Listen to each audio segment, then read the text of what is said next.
Mga kababayan, breaking news. Usap-usapan ngayon sa buong bansa. May sakit daw si Bongbong Marcos. Naku po, ang lupit niya na. Sabi sa mga balibalita tsaka sa mga kwento-kwentuhan sa kanto, may stage 4 cancer daw si Bongbong Marcos. Pero alam mo, imbes na malinaw ang publiko o malinawan ang publiko at linawin na Malacanang, nagsampa ng kaso ang Malacanang Palace laban sa mga nagpapakalat ng balita. Dapat sana sinagot. Pero teka lang kung hindi totoo, bakit hindi na lang humarap ang Pangulo, magpa-press con, o di kaya ay tugunan at lumabas sa publiko at tugunan ang mga katanungan. Naglabas nga ng video, pero ang tanong, bago ba talaga yun? Kasi yung nilabas na video, alam nyo, nako, meron na buhay mapanguli. Bago ba talaga yun o recycle na footage lang? At dito papasok ang mas malalim na usapan. Hindi lang ito chismis, hindi lang ito politika. Ito'y karapatan ng bawat Pilipino at ito'y nasa saligang batas natin. Nakarapatan nating malaman kung buhay pa ang Pangulo o hindi. Dahil ayon sa ating saligang batas, may obligasyon ng Pangulo na ipaalam sa taong bayan kung siya ay physically at mentally fit to lead. Kaya ang tanong ngayon ng bayan, ano ba talaga ang totoong kalagayan ng Pangulo? Bakit tila may tinatago? At sino nagsasabi ng totoo? Ang gobyerno o kumakalat ng balita? Mga banateros, huwag kayong aalis dahil yan ang pag-uusapan natin sa buong video na ito. At kayo na ang mag-conclude kung ito ba'y totoo, ito ba'y tama o hindi. Dahil sa vlog na ito, hihimayin natin ng buong kwento, batas, at ang mga tanong na ayaw sagutin. Panoorin mo ito hanggang dulo dahil baka iba na ang tingin mo pagkatapos nito. Naku po, patay tayo nito. Ayan na, matindi to.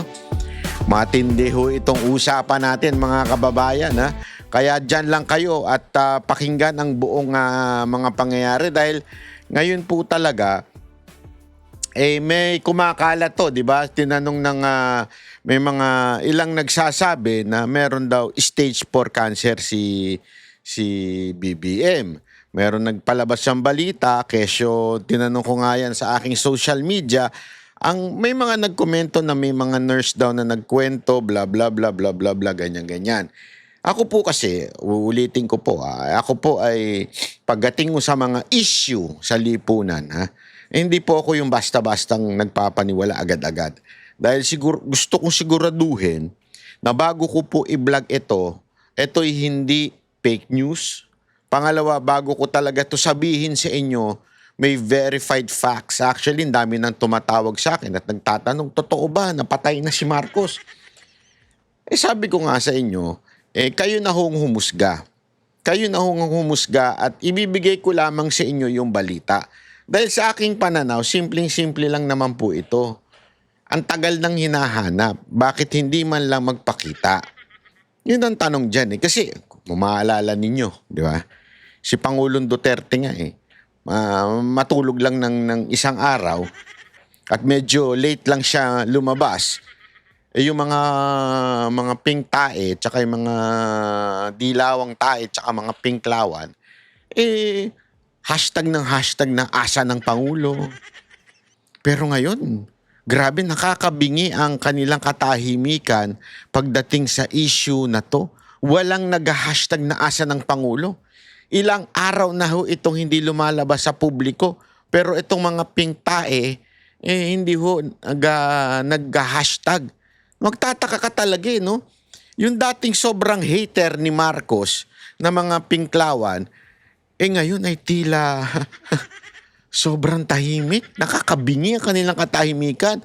Lalong-lalo na yung mga pangit nilang mga commentator at saka mga political analyst, di ba? Yung mahilig sa, alam mo na, analyst, di ba? Yung mga komblo. Alam mo na ibig sabihin ng mga komblo. O yung mga hindi nakakaalam niyan, tanong nyo na lang sa katabi nyo ngayon. Ano ba ibig sabihin ng komblo? Bibigyan ko kayo ng clue. Hindi, totoo po ang tahimik ho nila. Kasi ngayon, talaga namang matindi yung mga naglalabasang mga bali-balita, di ba? Ewan ko nga, sabi nga nung iba, bakit naman ganun? Bakit hindi magpalabas man lang ng simpleng, kahit nga hindi press con, kasi alam mo naman si Marcos, takot yan sa tanungan eh. Noon pa lang takot na yan eh. Di ba? Totoo naman eh. Noon pa lang, takot na po sa tanungan niya si Marcos eh. Kaya ipapakita na ito. Tapos biglang naglabas sila ng balita. Ito yung balita na to. Ito, yan. Papakita ko sa inyo. Di ba? Ang lupit niyang balita na yan.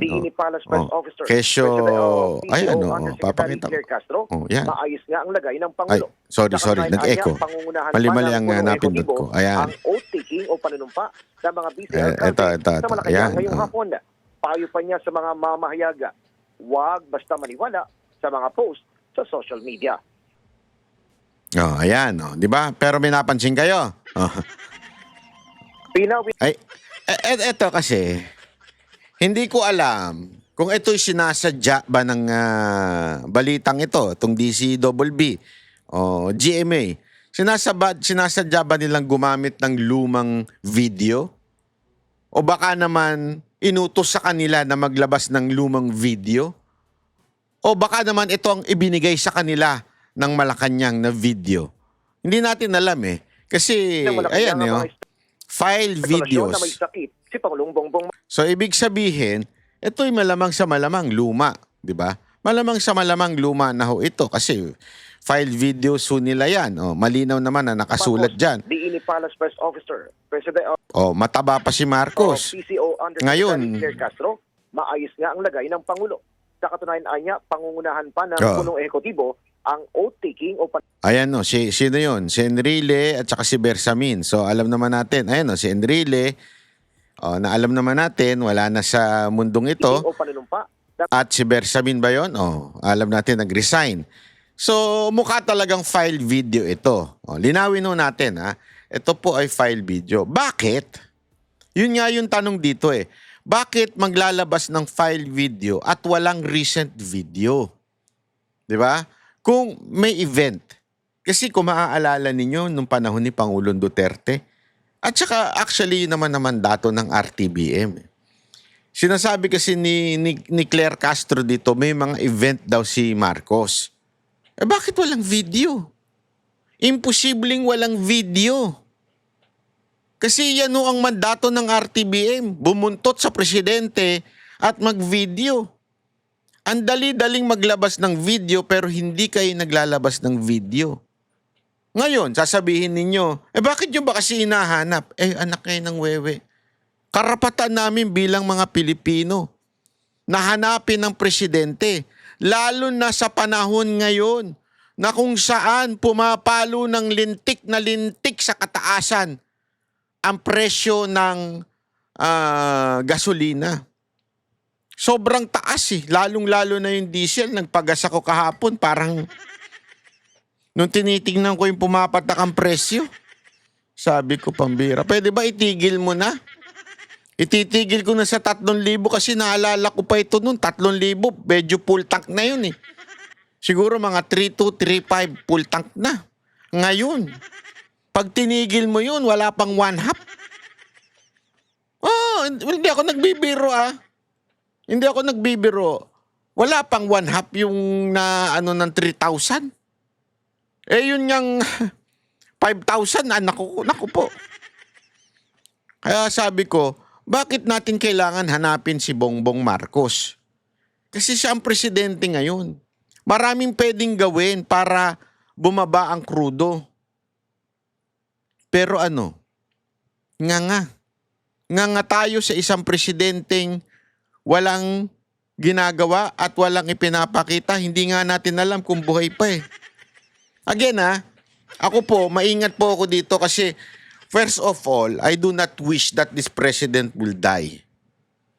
Ako talaga honestly, ayokong mamatay si Marcos. Gusto ko magdusa siya sa mga kawalang niyang ginawa sa bayan natin. Kaya ayoko siyang matigok. Honestly ako ayokong matigok. Gusto ko pagdusahan niya ito. Gusto ko mabulok sa kulungan. Yan ang gusto ko mangyari sa kanya. Dahil kitang-kita naman natin yung kapabayaan na ginagawa niya sa bayan natin. Oh, maaaring nagsasabi dyan, wala naman siyang kinalaman doon sa korupsyon. That is still, ewan ko, para sa akin, hindi ko masasabing ano yun, legit yun, na wala siyang kinalaman. Pero gayon pa man, sabihin na natin, wala talaga siyang kinalaman. Sabihin na natin, pero meron siyang pananagutan. Siya ang presidente. So kung mga nangyayaring korupsyon, alam naman natin, yung flood control, ang lupit na korupsyon ito. Na-interview natin si Tiangco. Na-corner nga natin si Tiangco dun eh. Kasi kung alam na pala ng presidente nung nag-meeting daw silang tatlo, bakit tila wala siyang ginagawa? Bakit di niya pinigilan? Di ba? Kinorner natin yun eh. Yun yung gusto nating itanong mula noon pa sa kanya. At naitanong natin, di ba, hindi niya hirap na hirap siyang iligtas yung kanyang pinsan? O, di ba? O ngayon natin kailangan na madinig ang plano ni Marcos bilang presidente. Wala ho siya eh. Nawawala ho siya. Tapos maglalabas ng ganyan video. Alkalde sa Malacanang ngayong hapon. Payo pa niya sa mga... Ito ba'y pananadyang paglabas ng video na luma? O baka naman ito'y utos na Malacanang? O baka naman itong binigay na Malacanang? Hindi natin alam. Pero gayon pa man, masasabi ba nating may kuntsabahang nagaganap between the media? Kasi imagine niyo lang to, panahon ni Pangulong Duterte. Ganito katagal mawala si Pangulong Duterte. Pustahan tayo, mga putang inang media, kaliwat kanan ng batikos, oh. Oh, di ba? Pero bakit ngayon? Tila hindi sila bumabatikos. Bakit hindi nila hinahanap? Dahil ba sa maletang sinasabi ng mga ex-soldier natin? Dahil ba sa maleta na yon? Hindi natin masabi, di ba? Oh. Kaya nga ngayon, anong ginawa nila? Ang sagot nila, demanda. Yan lang ang kanilang kayang gawin pagka hindi na nila masagot yung mga batikos ng tao. Diba? Demanda ang kanilang gagawin. Ito, tulad nito. Halimbawa.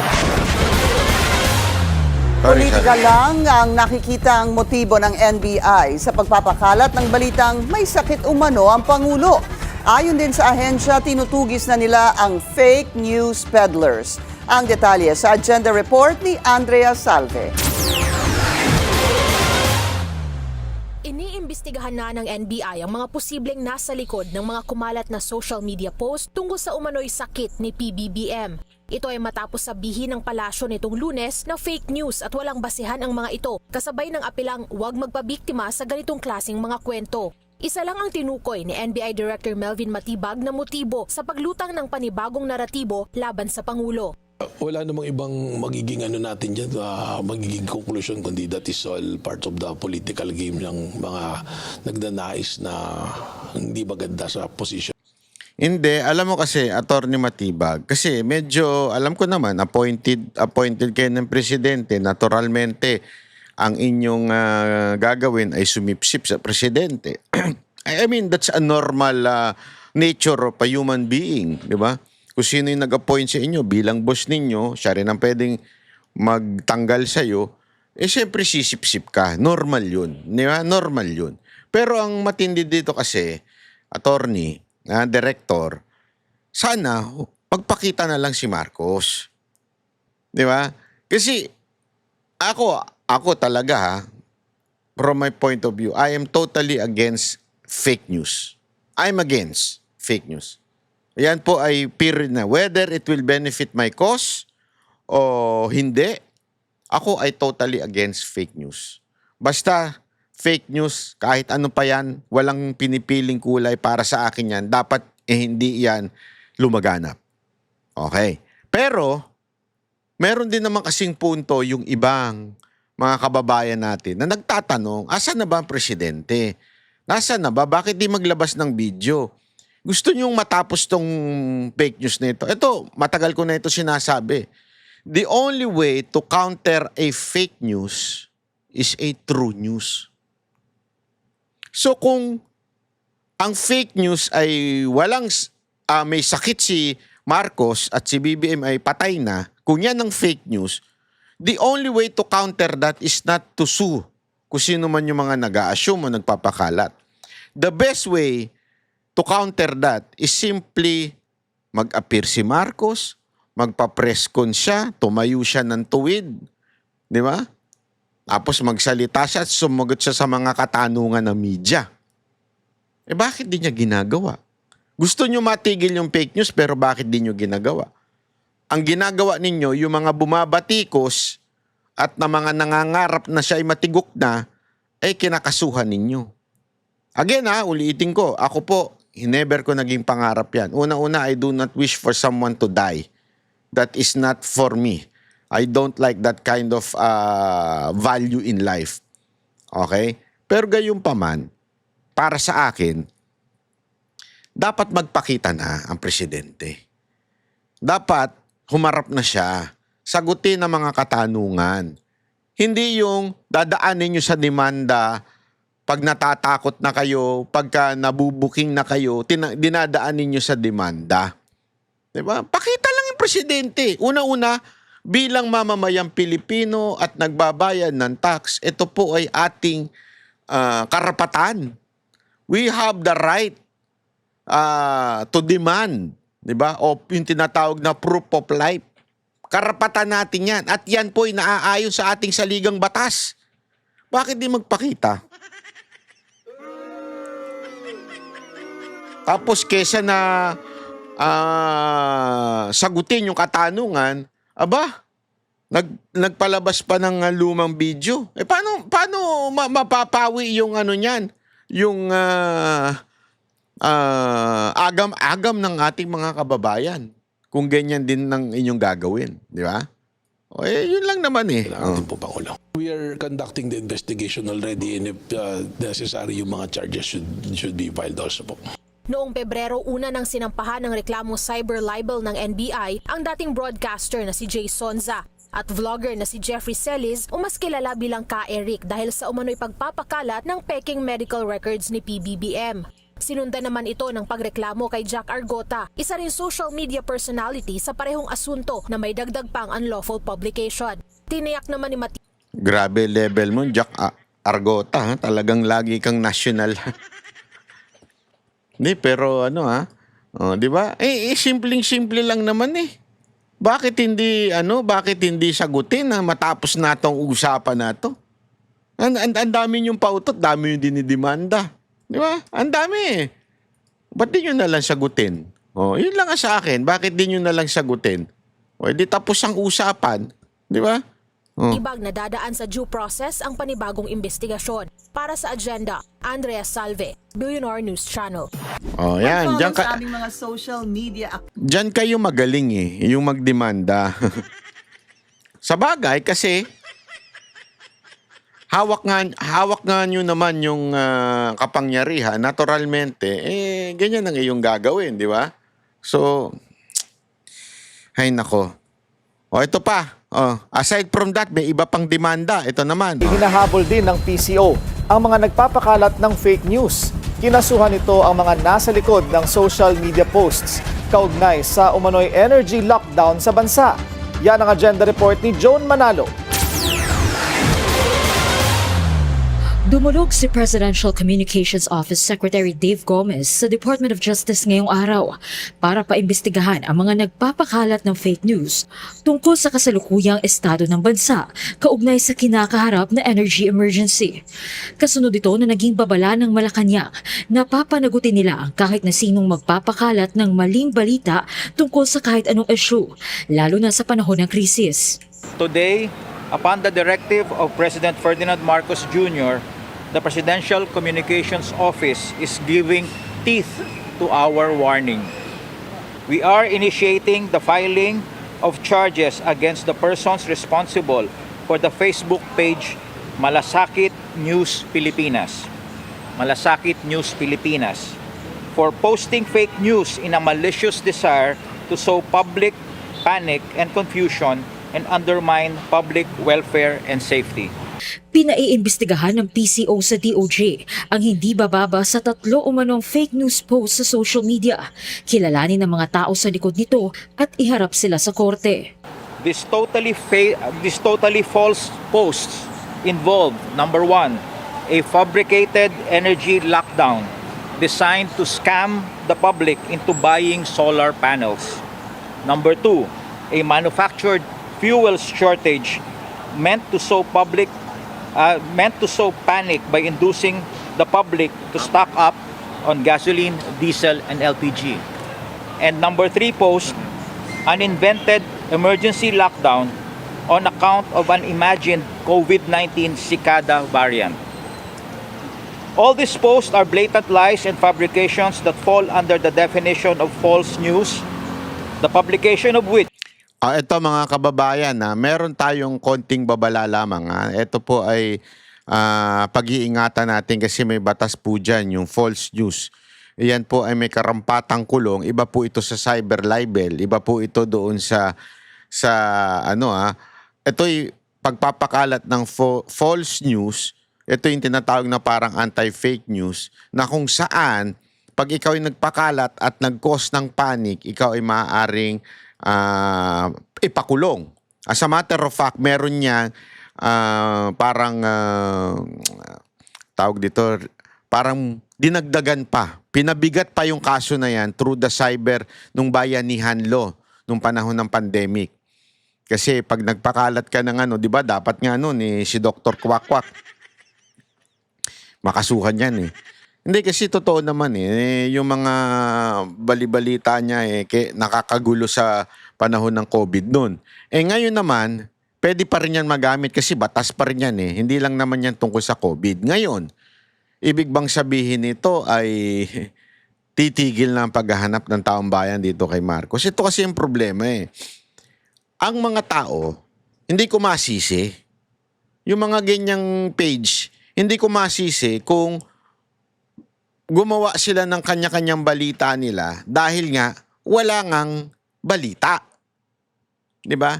Kasi yung una-una, hindi naman katiwa-tiwala si Auntie Claire. Wala nang naniniwala kay Auntie Claire Yan ang katotohanan. Wala nang naniniwala doon sa Munti ako nasabi matandang babae. Wala pa po tayo. Ay, sorry. Hindi, wala na kasi naniniwala doon. Kasi, Wala pa po tayo maaaring tawaging oil crisis. Yan ang paulit-ulit niya sinasabi noon Pero halos ngayon, sobrang taas na, di ba? Wala na naniniwala dyan sa babae na yan. Ngayon, sasabihin man yung babae na yan na everything is okay, walang problema si Bongbong Marcos, hindi may sakit. Walang naniniwala sa kanya. Kaya tuloy, ang daming gumagawa ng mga ganitong mga balibalita. Halimbawa na lang nito, yung sa issue ng magkakaroon ng problema sa gas, sa economy natin, o yung lockdown kuno. Siyempre, ina-assume na lang nung iba kasi kaliwat kanan na makikita mo sa balita. Ano yon? Halimbawa, yung sobrang taas ng presyo, pataas ng pataas. Meron nga nagsabi na baka umabot na ito ng 200 kada litro ng diesel. Kasi ngayon magsiwa 170 na.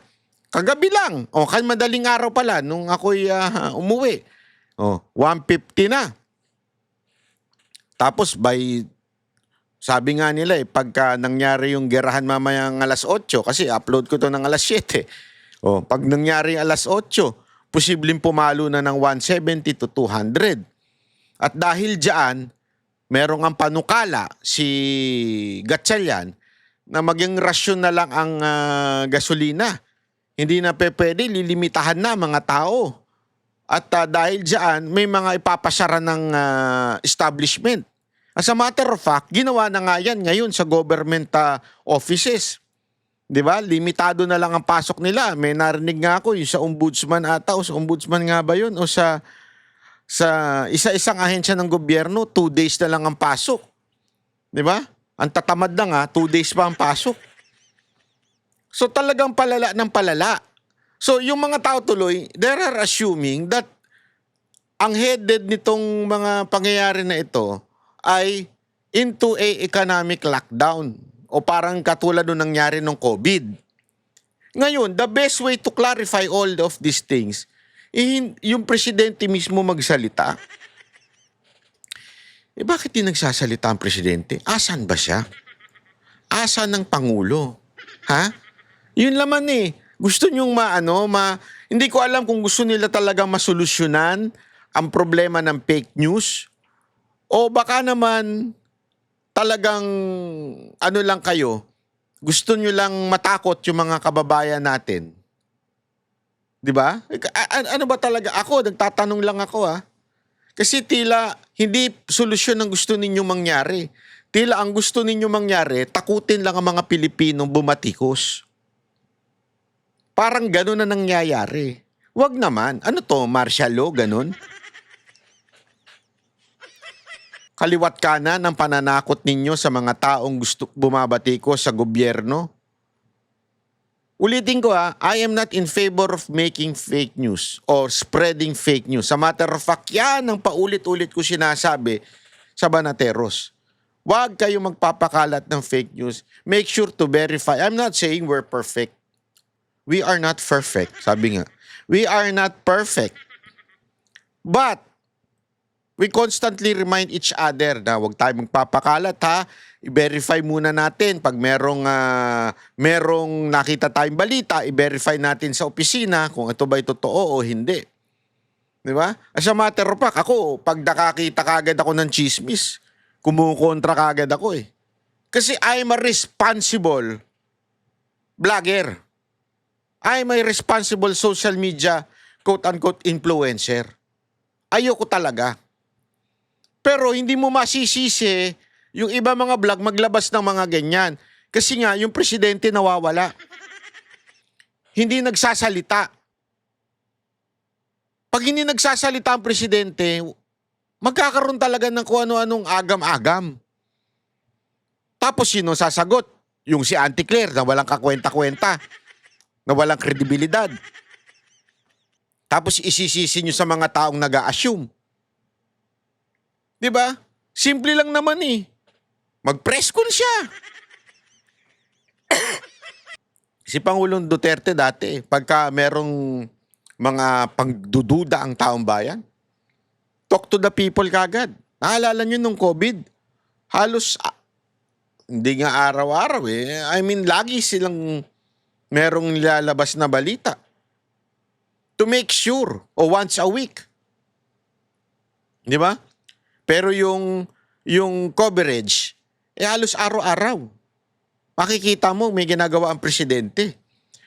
Ano yun? To assure the people na the president is in control. That our country o yung COVID is under control. Araw-araw yan. May video yan. Bakit ngayon? Mula nung pumunta ako sa Bangkok, mga mahigit 1 linggo na nakakaraan. Hinahanap ko si Bongbong, baka kako nasa Bangkok, kasi doon libre libre, hindi pala libre. Ano doon? Ang tawag doon? Legal. Legal ang, alam mo na, di ba? Legal kasi doon Grabe sa Bangkok ngayon Dati, kung ang Bangkok puno ng ladyboy, ang Bangkok puno ng damo. Kaya nga hinahanap ko doon si Bongbong kasi, di ba, sabi nga, according sa kanyang kapatid, not mine. Yung kanyang kapatid na nagsabi, almusal daw ni Bongbong Marcos yun. Yung damo na yun. Sabi ni Amy. Kaya hinahanap ko siya tuwing almusal, baka naandun siya sa mga store Kasi magkakatabi talaga As in, sobrang dami. Magkakatabi. Alam mo, huling nakita kong ganyan, actually, dinaig niya ang Amsterdam. Walang biro. Yung nagpunta tayo na nakaraan sa Amsterdam, talagang, doon ako mismo. Yung hotel ko sa Amsterdam mismo, doon mismo sa malapit sa nightlife doon. Talagang alam mo yun, at least hindi naman magkakatabi. Kanto-kanto meron. Kanto-kanto merong coffee shop. Dito sa Bangkok, magkakadikit talaga. Hindi kanto-kanto, magkakatabi. Hinahanap ko si Bongbong doon, baka naandun eh. Na, alam mo naman, sabi nga ni Amy, breakfast yan ang binabanatan yan. Ba't di kasi magpakita? Yun lang naman yun eh, magpakita lang. Is deemed a crime punishable by up to 6 months imprisonment under Article 154 of the Revised Penal Code. And because it is committed online, the penalty is higher under the Cybercrime Prevention Act. Kasama sa mga isinumite ng PCO sa DOJ ang resulta ng kanilang paunang pagsusuri para makatulong anya sa gagawing investigasyon ng ahensya. Any attempt to mislead the public about the energy security, supply, or pricing to sow confusion will be treated as a serious offense. We will not let you get away with a crime. We will go after you and hold you to account. Patuloy din anya ang pagbabantay ng PCO sa social media at iba pang information ecosystem para makita at makontra ang iba't ibang disinformation campaign online. Para sa Agenda, Joan Manalo. Nagdedemanda sabi nila patuloy daw na nagbabantay. Saan? Sa mga kritiko. Yan naman ang ni Canticleer. Hindi ako honestly seriously speaking, this guy is doing his job. But the problem is yung tauhan nila na si Auntie Claire. Yun ang problema. Hindi kasi siya, trabaho naman talaga ng PCO Secretary yung magbantay, trabaho ng PCO Secretary yung mga pagating sa information. Ang problema, yung inatasan nila na magsalita, magbigay ng briefing, press briefing, sablay. Diba? Yun ang problema dun. Kung maglalagay ka ng sablay, yung walang credibility, talaga masisira ang gobyerno. Sa totoo lang hindi ko alam kung kailan nila marirealize to. Ganito na sila kabulag. Kailan nyo marirealize na kaya bumabagsak ang rating ni Marcos o ng presidente ninyo ay dahil kay Auntie Claire? Isa sa mga dahilan. Aside from, wala na talagang ginagawa yung presidente, bulul, ewan kung magsalita, kumuha pa kayo ng isang Auntie Claire. Yung iba nga sinasabi nga nila, okay na dyan si Auntie Claire para talagang bumagsak talaga yung rating ni Bongbong Marcos. Hindi nyo ba na, yun? Na si Auntie Claire ang isa sa pinaka. Siguro si Marcos, yung 50% dahil sa kanyang bulol na pananalita at kung ano-anong sinasabing walang kakwenta-kwenta at tila walang ginagawa, 50%. Tapos, ladagdagan mo pa ng Auntie Claire na walang kwenta kung hindi bumatikos lang kay BP Sara Duterte. Alam ninyo, kaya sabi ko nga sa inyo, kayo mga putang inang media kayo ang pukinang inang pinaka-hipokritong mga tao sa bayan ng Pilipinas. Yung totoo, kayo talaga. Nung dating si Mocha Uson ay asik lang to, assistant secretary lang ito. At hindi siya nagpe-press briefing. Binabatikos nyo nung nagbablog siya. Etong si Auntie Claire, USEC ito. Mas mataas ito sa ASEC. Si Auntie Claire, nagbibigay ng nagpe-press briefing sa inyo. And yet, nagbablog. Binabatikos nyo nga si Mocha nung nagbablog siya. Pero ito hindi nyo binabatikos na nagbablog din. Na mas mataas pa ang posisyon. Nagpe-press briefing pa. Ibig sabihin, mas matinding responsibilidad nito. Hindi nyo binabatikos. Kasi nga, kayo mga puki ng inang media kayo ang puki ng inang mga bayaran at hipokrito sa bayan natin. Ang dahilan ng pagbagsak ng bayan natin, isa kayo sa dahilan. Kayong mga bayarang media. Lalong-lalo na kayong mga nandyan sa Malacanang. Yan ang totoo. Pasensya na sa mga nakikinig na bata dyan. Huwag nyo akong gagayahin yung bunganga ko. Pero kasi talaga, yan ang isang bagay na galit at inis na inis ako yung mga hipokrito. Napakarami niyan sa bayan natin kaya hindi umaasenso tong bayan nato Hipokrito. Yung mga politikong hipokrito. 'Di ba? Yung linis-linisan pero punong-puno ng korupsyon. 'Di ba? Eto, bibigyan ko kayo ng sample Linis-linisan sila ngayon. Meron silang bagong diversion. Ano tong diversion nila na ito? Yung sa flood control, 'di ba? Kesyo, ito.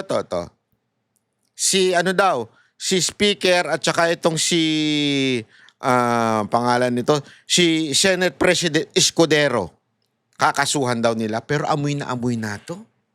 Amoy na amoy ko ito. Papaliwanag ko sa inyo kung bakit. Former House Speaker Martin Romualdez respects the decision of the Ombudsman who is now preparing a plunder case against him. Nasa batasang pambansa si Isaiah Mirafuentes ng Abante para sa detalye. Isaiah, sabihin mo nga ano pa ang sinabi ng kampo ni Romualdez at ano ang reaksyon ng former House Speaker?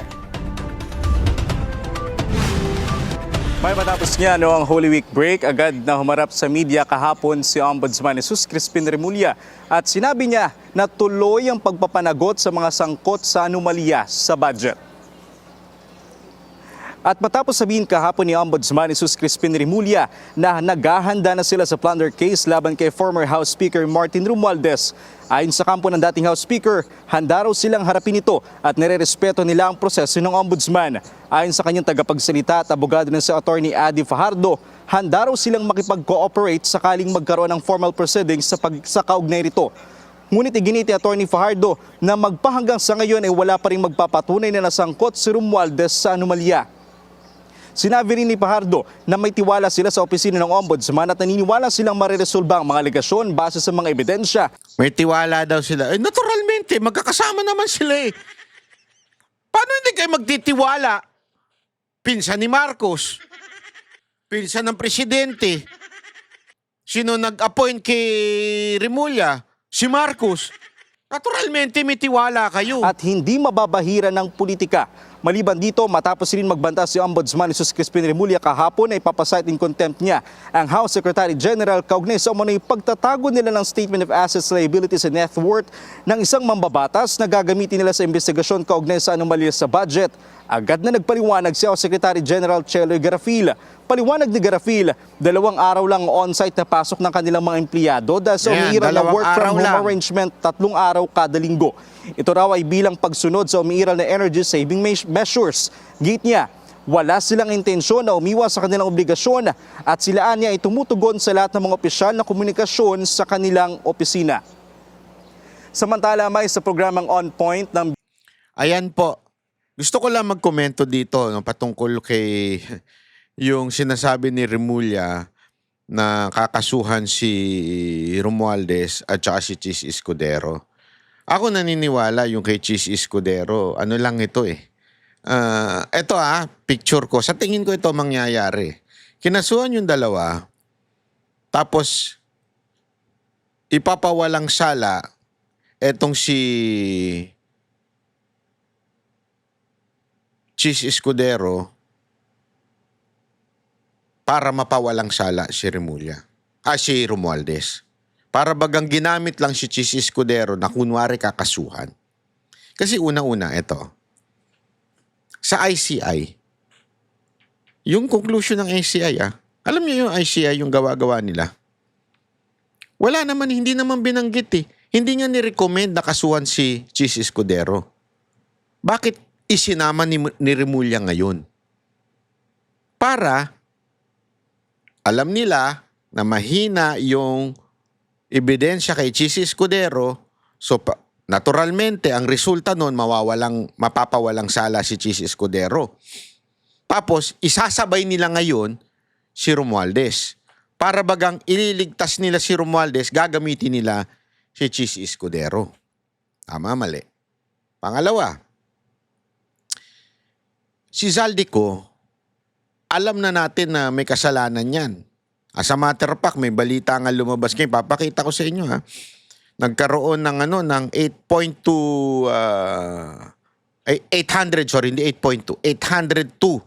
million na deposit na nakita mula dun sa SunWest papunta kay Zaldico.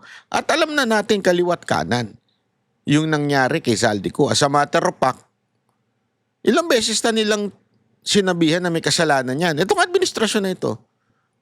Pero bakit ang kinasuhan si Chis Escudero? Idinamay. Idinikit kay Romualdez. Bakit? Una, sana ang dapat dyan si Zaldico at saka si Romualdez. Sila ang talagang yung sa small committee. Bakit nadamay si Chis Escudero? Oh, alam niyo kung bakit. Kasi nga, perception-wise, si Chis Escudero ay nasa kampo ni VP Sara Duterte. Kasi anyone na perception ng tao na kakampi ni VP Sara Duterte, pababahuin nila. Alam din natin, di ba? Ganyan din ang nangyari kay Revilla. Pababahuin nila. Anyone na quote-unquote perception nakakampi ni VP Sara, pababahuin nila ngayon. Oh. Tapos, at the same time, hindi ba kayo nagtataka? Etong pagsampakuno. Kasi feeling ko ito alam nilang walang kaso kay Chis, pero hindi naman pwede si Chis lang ang kasuhan.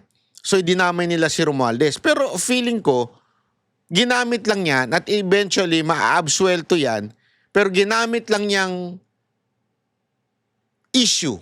Kasi trending yan. Mantakin mo, isang dating speaker at isang dating Senate President, gagamitin lang yan, kwento na yan, dahil kailangan para may divert sa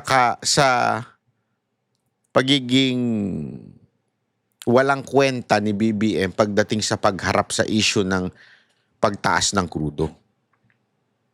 At the same time, doon sa health issue ni BBM, gagamitin itong diversion. Diba? Kasi ngayon, parang kaliwat ka. Hindi, pansinin ninyo, kaliwat ka na ng news tungkol dito sa kay Romualdez at saka dito kay Chis Escudero. Pero, pustahan tayo. Ipupusta ko sa inyo. Walang mangyayari kay Romualdez. Mala. Baka nga, ang mangyari pa niyan kunwari, dalawa silang kinasuhan. Tapos, eventually, si Chis Escudero lang ang makukulong. Si Romualdez, hindi na naman.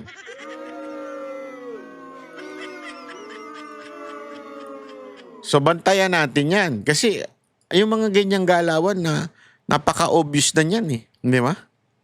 Napaka-obvious na yan. Oh, tuloy natin. News Channel, sinabi kagabi ni Caloocan City Representative Egay Erice na hindi na raw kapanipaniwala itong mga pagpapaaresto o pagkakaso sa ilang mga opisyal dahil wala nga namang natutupad sa mga pangako ng administrasyon. Matatandaan nga nitong nakaraang taon ay sinabi ni Pangulong Marcos na may makukulong o marami ang makukulong bago magpasko. Ayon kay Erice, tila pinoprotektahan raw kasi ng administrasyon itong mga malalaking sangkot sa anomalya. May. Ay sayang, matagal-tagal na rin bago tayo nakarinig mula sa kampo ng former House Speaker. Kamusta naman daw ang paghahanda nila para sa kung anumang kaso ang ibabato sa kanila ng Ombudsman?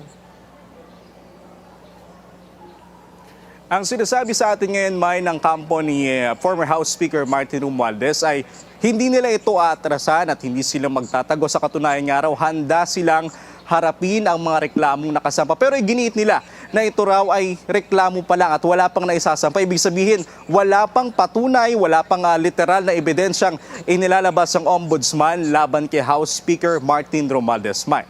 Si former Speaker ba mismo ay lalabas para kausapin ng media or magpa-presscon man lang? Bayag nga sa mga oras na ito, wala pa tayong detalye kung haharap ba mismo si former House Speaker Martin Romualdez. Yan din sa kabila nga nakasalukuyang nakabreak ang Kongreso at magbabalik sila sa susunod na buwan which is May 4. Pero ang naglabas ng pahayag kahapon ay ang tagapagsalita at abogado ni Romualdez na si Attorney Fajardo. May. Okay, Isay, pumunta naman tayo dun sa Middle East crisis. Kamusta ang paghahanda ng Kamara kaugnay sa first Joint Committee hearing on the Middle East crisis bukas? Napadalhan na ba ng invitation ng mga kalihim ng ahensya ng gobyerno? May ang sinasabi sa atin ni current House Speaker Bogie D, all set na ang buong Kamara sa mangyayaring ang Kauna-una ang tawag nga nila dito may high-level joint hearing kasama ang 13 komite ng Kamara at naipadala na rin nila ang imbitasyon sa mga kalihim ng iba't ibang departamento ng gobyerno. Kabilang nga sa inaabangan natin bukas ang pagdating ni Department of Energy Secretary Sharon Garin. May. Aabangan nating lahat yan. Ito, buti naman nagpatawag itong yung bagong speaker. Kasi ito papakita ko sa inyo Kasi instead na yan ang nangyayari, balikan natin yung flood control, unya-unya. Pero, siya na yun. May papakita lang ako sa inyo. Ay, hindi natin nailagay. Mamaya na. Hindi natin nailagay. Ito muna.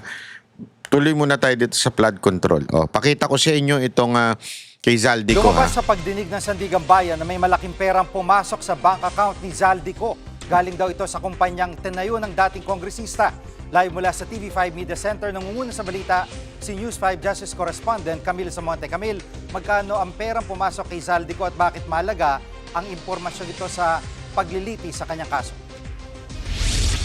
Jiggy, 802 million pesos. Yan ang perang natanggap umano ng dating congressman na si Zaldico mula sa kontraktor na SunWest. Base yan sa pagsusuri ng Anti-Money Laundering Council sa mga bank records ng dating kongresista. Ibinunyag ito ng AMLAC investigator na si Attorney Mark Busa sa pagdinig ng Sandigan Bayan 6th Division para sa kasong malversation. Siya rin ang sumuri sa bank records ni Ko at siya rin ang testigo na pinisenta ng prosecution. Ang pagdinig ay kaugnay sa 289 million pesos na substandard flood control project sa Nauhan Oriental, Mindoro. SunWest ang kontraktor ng kinikwestyong proyekto at si Ko ang founder nito. Ayon kay Busa, nailipat ang 802 million pesos kay Ko mula sa SunWest sa pamamagitan ng check deposits mula 2019 hanggang 2025. Para sa prosekusyon, patunay itong si Ko pa rin ang beneficial owner ng kumpanya kahit nag-divest o kumalas na siya rito noong 2019. Jiggy? At Camille, ano ang sabi ng kampo ni Zaldico tungkol dito? Jiggy, wala pang pahayag ang Defense Counsel ni Ko kaugnay nito. Grabe, no? 802 ang pumasok sa account. Ayan po, malinaw na. Di ba? Malinaw. Ito, ibig sabihin, kahit papaano, meron talagang hindi kahit papaano, talagang may katotohanan. Yung sinasabi ng mga dating security ni Zaldico, na meron talagang pera. Di ba? Kasi may pumasok nga sa kanya. So, ibig sabihin, kahit paano mapapatunayan natin na talagang merong pera na ipinamimigay. Dahil ayan na, may perang source, pinanggalingan ng pera. Ito pa, pakita ko naman sa inyo, may bago din silang pautot. Ito naman, kunwari, nag-aaway si Remulla at ang Congress. Pinahaharap ng House Justice Committee si Ombudsman Jesus Crispin Remulla sa pagdinig sa susunod na linggo para isumite ang certified true copies ng SALN ni Vice President Sara Duterte. Tutugon daw dyan si Remulla pero nagbanta rin sa Kamara kung hindi nito sasagutin ang ibinigay nilang sabina. Nakatutok si Darlene Kai. Ipinatatawag ng House Justice Committee si Ombudsman Jesus Crispin Remulla kaugnay ng impeachment proceedings laban kay Vice President Sara Duterte. Sa sabina na pirmado ni House Speaker Bogie D, House Justice Committee Chair Jervil Luistro at House Secretary General Cheloy Garafil, inatasan ng Kamara si Remulla na humarap sa pagdinig ng komite sa April 14 para ipasa ang certified true copies ng SALN o Statement of Assets, Liabilities and Net Worth ng BISE mula noong pumasok siya sa serbisyo publiko. Bukod sa 2022 hanggang 2025 kung kailan naninilbihan na bilang Vice President si Duterte, saklaw din ng sabina ang 2007 hanggang 2010 noong Vice... Kita ninyo, di ba? Yung mga hearing dyan sa Kamara, wala yan eh. Ito pa rin ang focus nila eh. Di ba? Pinapasumpi na kay Remulla yung SALN ni BP Sara Duterte. Kaya nga, komento ko doon sa aking isang video, sa isa kong reel, sinabi ko doon habang yung buong bansa nagpe-prepare na sa matinding gera. Kasi yung alam niyo yung street ba yun? Street, yung basta yung Hormuz na yun, 'di ba? Yung dinadaanan ng karamihan kasi ng gas nasa Saudi. Yung dinadaanan na yun yung dinadaanan. Tapos ayaw magpadaan ng Iran dahil sa gera, bla bla bla. Sa kabila ngayon, pwedeng dumaan. Merong maliit na daanan doon. Okay? Iyon naman, ngayon yung ginagawa doon dapat dadaan. Kasi pinasara ito eh. Ang problema, yung Yemen, nandan doon sa maliit na yon, na daanan na yon, sumalit kumakampi sa Iran yan. So ibig sabihin, talagang problema ang pagpapadala ng krudo sa buong mundo. Kasi doon dumadaan doon sa dalawang daanan, doon sa malaki at saka doon sa medyo maliit. Yeah? Yun ang nagiging problema ngayon. Tapos, ang nakakapagtaka dito na kesa pag-usapan kung paano masusolusyonan ito dahil sabi nga ng Amerika, lulusob sila eh. Pasasabugin nila, wawasakin daw nila Iran eh. Alam mo naman si Trump pag nagsalita erase daw sa mapa eh. Ganun eh. Talagang malupit yung sinasabi niya sa Iran, pagbabanta niya sa Iran eh. Talagang pasasabugin eh. Oh, kahit daw anong mangyari, ganun eh. Mamaya alas 8 daw yan. Abangan natin kung tototohanin niya o fake news yan. Oh, sana hindi. Dahil pag nagkataon daw, magkakaroon na ng kampihan. Magkakampihan Russia, China. Aba, hindi maganda ho yan. At kung papansinin ninyo, sabi kasi na iba, fake news daw yung sinabi ko na naghahanda ibang bansa. Hindi ho. Marami akong kaibigan sa Japan. At pinapadala nila sa akin yung mga bali-balita doon, tinatranslate nila, sinasabi nga nila na yung Japanese government nagre-ready na for a war.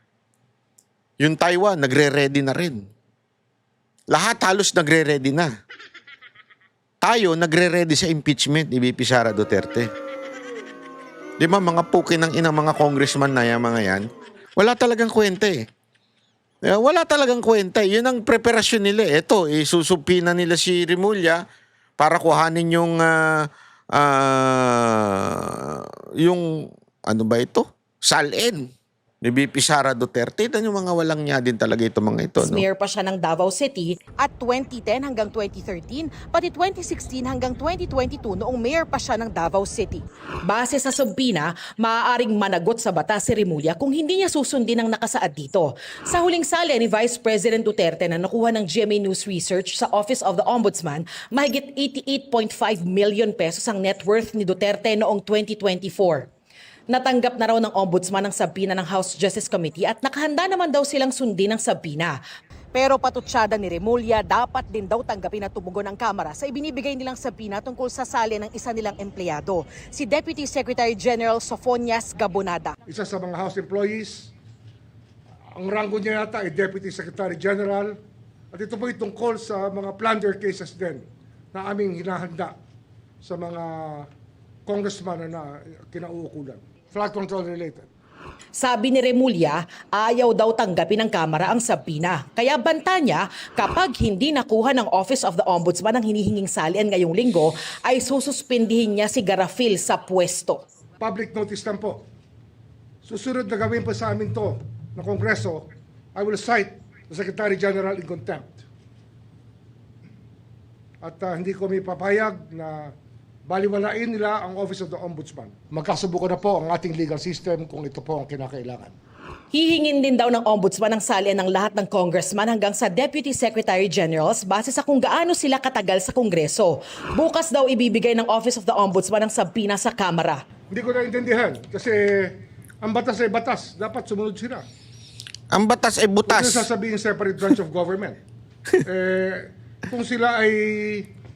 Ito, nag-aaway kuno ang Congress at saka itong si Remulla kasi may hinihingi ang Congress na kay Remulla, yung SALN, na itong si VP Sara Duterte. Si Remulla may hinihingi din doon sa mga may mga binanggit siyang pangalan na hinihingi din niya yung mga kailangan. Para bagang, ewan ko nga, sabi ko nga, tangina, naglolokohan lang pala tayo dito. Parang tayo naggagaguhan. Kunwari mag-aaway sila. Kunwari nag-aaway-aaway sila.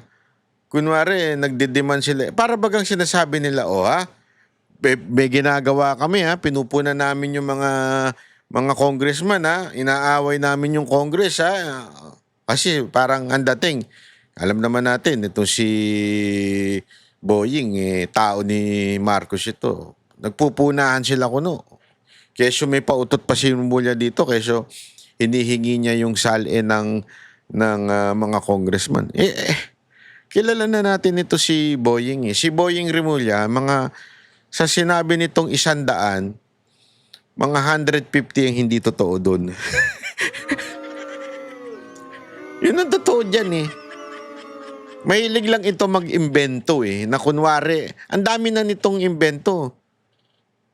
Alam mo, siguro kung kasi di ba, ito yung din nagsasabi nun na pauuwiin si Zaldico, ganyan. Wala na nangyari kay Zaldico Paano ba kami maniniwala sa'yo? Hindi, yung totoo, paano pa kami maniniwala kung puro ka ganyan, wala naman sa mga sinabi mo ang natupad? Wala. So ito na naman Again, it's always diversion. Ang dami nilang diversion para mapagtakpan yung Pangulong nawawala. Yan ang totoo. Diversion para, ewan ko kung ano ba ang dahilan nito. Para baga hindi talaga makita o hindi talaga mahanap o hindi hanapin at ang focus ng tao ay dito kay Marcos. Ito kunwari may away-away pa sila Ipupusta ko sa inyo wala mangyayari dito. Tulad nung ICI.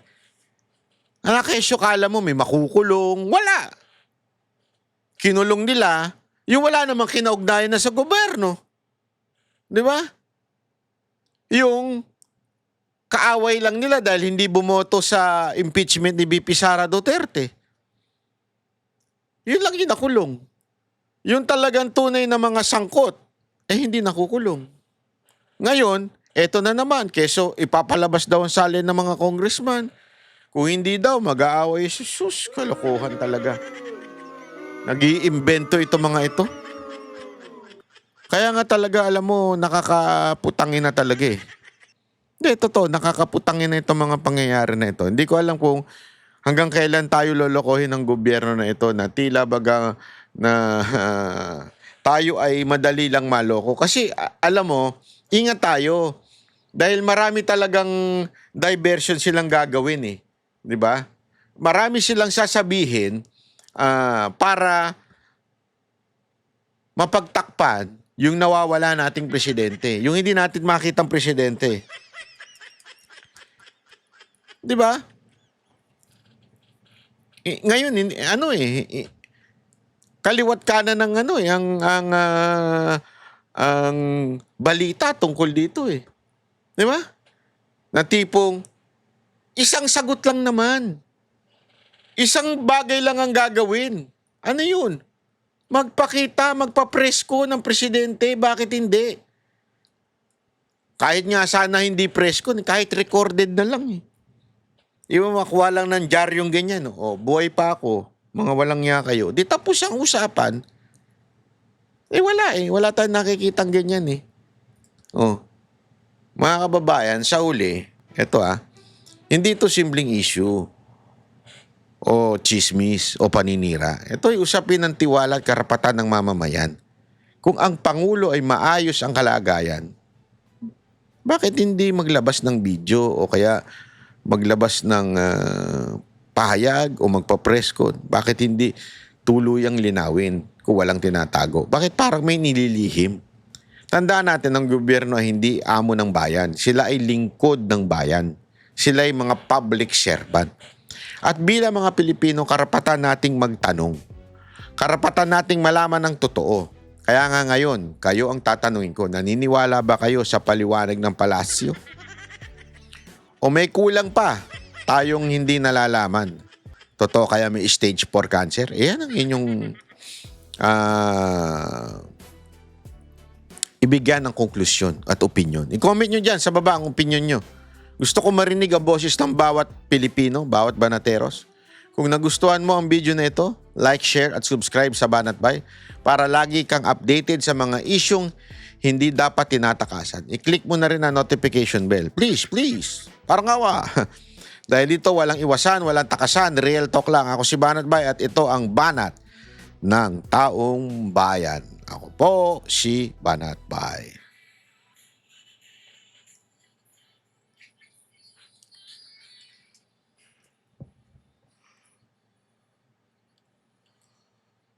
Ay, nako, puki ng ina.